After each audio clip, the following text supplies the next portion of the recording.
Hello and welcome to On the Food Scene with Steve and CookbooksLive.com. It's an honor to be here in New Haven, Connecticut at the Schubert Theater where the Cake Boss is going to be doing his performance.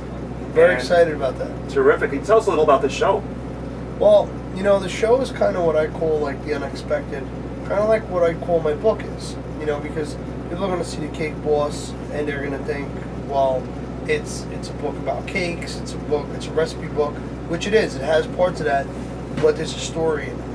And the story is of basically how you began. How I became the Cake Boss and the roots and the seeds that were planted in me and the will and determination that I had to get where I am.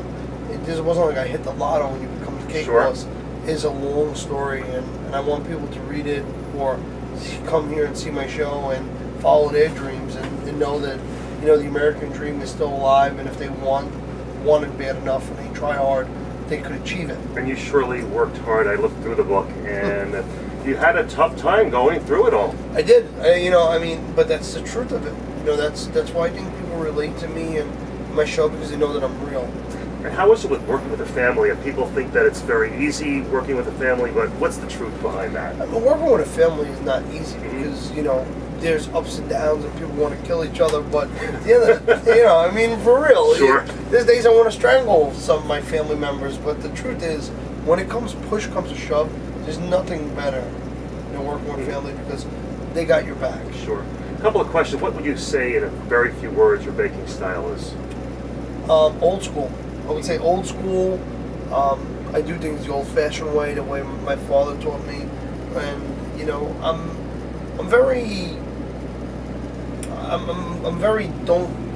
not the type of person where you can't teach an old dog new tricks. You know, if you show me the way you do it, I'm optimistic to see and understand why you do it that way, and maybe if I could take something from you and piece it together with what I have. So I'm not afraid to learn. Sure. Tell me a little about the Red Velvet, because that took a while for you to add to your repertoire, I believe. Yeah, absolutely.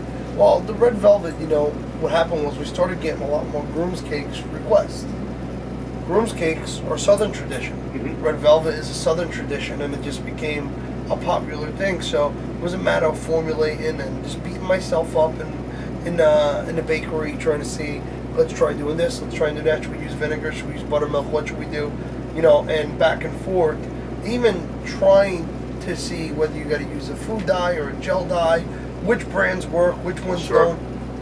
It's like a friggin' science project. Did you have a lab to do that in? Well, it was Carlo's lab, but okay. You know, I'm so proud of the fact that I was able to achieve it, and that's what I, thought was really good. And I guess your little town will become a tourist attraction, from what I've read as well. Yep. Well, I mean, honestly, I feel blessed to come, have my bakery in Hoboken, New Jersey. I feel it's one of New Jersey's hidden treasures, and I feel like I'm sharing it with the world. So I'm so psyched to be doing that. I mean, so many people come and they eat in the restaurants, they shop. So it's brought commerce to the area. It definitely, forget about it. But excellent. On a good positive note, families. Sure. The type of stuff that you want.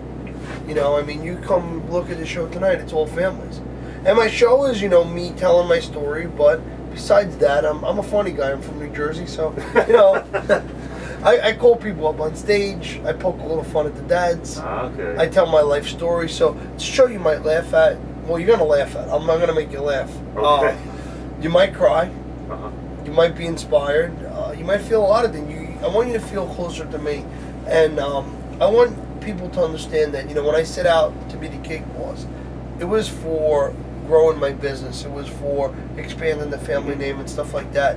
I didn't realize that it was going to inspire people. It sure has. But it has. You know what I'm trying to say? Now, it's more about inspiring people than it is.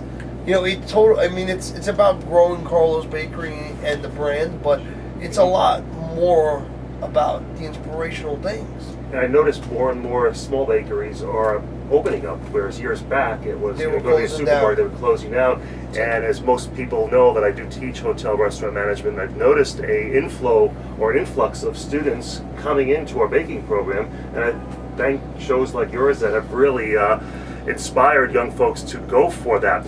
One question, what would be the most odd cake request that you've ever had? Odd cake request. Wow. Well, I had one last week, which a gentleman asked me to make a toilet bowl cake that flushed. Okay. It's for a plumbing supply house. It makes sense. I was wondering why would they want that. Still was Strange. Out there. And I'm sure you provided what he wanted. I don't fool around. If I say I'm going to do it, it'll be done. And that's part of the book, like that's part of what people should know. When I go to achieve something, I don't think that I'm going to fail. That's great. If I'm going to go and do a cake that's going to flush, when I go and set to do it, I do it. And it's a mindset that I have. And I think that my team feeds off it, I feed off it. And that's why we are where we are. It's a lot of artistry. Do you have any art background whatsoever? No, I'm just very creative. I look at architecture, I look at theaters, I look at, the other day I was in my hotel room in Massachusetts, and I was looking out the window and I saw the foliage on the trees, all the different colors. A wedding cake popped in my mind.